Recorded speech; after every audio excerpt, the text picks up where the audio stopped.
Dweezil Zappa was a prodigy, able to learn songs note for note. Close Your Eyes, and his version of Eddie Van Halen's solo Eruption sounds exactly like it does on the 1978 album.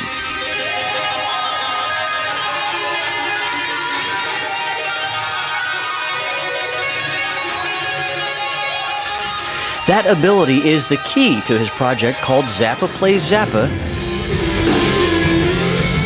concerts during which Dweezil plays the songs of his late father Frank Zappa in minute detail.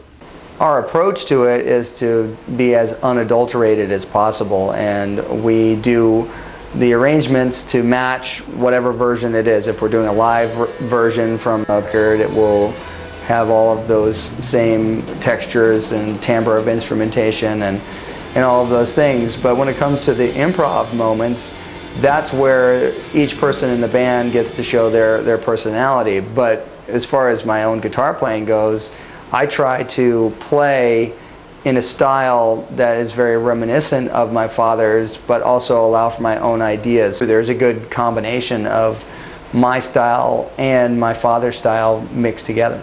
Dweezil knows every note of every part of every song that's performed during Zappa Plays Zappa. Having great chops helps. Having an uncanny ability to concentrate is vital. Well, I watched my dad when he used to do all of the rehearsals and all of that stuff, and I always thought that he had this really amazing ability to hear everything as the big picture and really pick out who was doing what at all times. And that is really challenging to try to listen that way, because a lot of times when you're playing, you're really focusing on your own stuff, and I do have my own challenges in that department of trying to listen more to what's going on around me as opposed to just what's really happening within my own performance. And we use in-ear monitors, so we get a chance to hear things.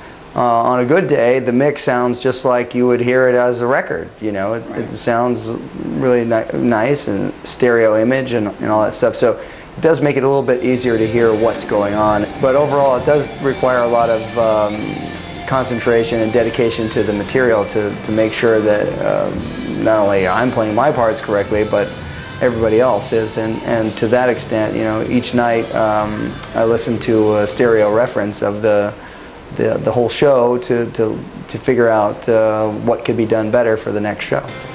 Having introduced new audiences to the music of Frank Zappa, the family now reports that you can finally own it more easily than ever. We've been able to get the catalog back from the previous record companies that were distributing it, and so we own it and have more control over it. So now it should be possible for people to get a lot of the records as they're starting to come into the marketplace via iTunes and other places where they previously weren't available for a number of legal reasons. You know, so now all that stuff is in the past and we can move forward. So it should be exciting. There's going to be digital releases and vinyl releases and traditional CD releases and stuff like that. But there will be a good opportunity for people to get all those things in the coming months. There's going to be several releases. Dweezil Zappa, Backstage at the Birchmere.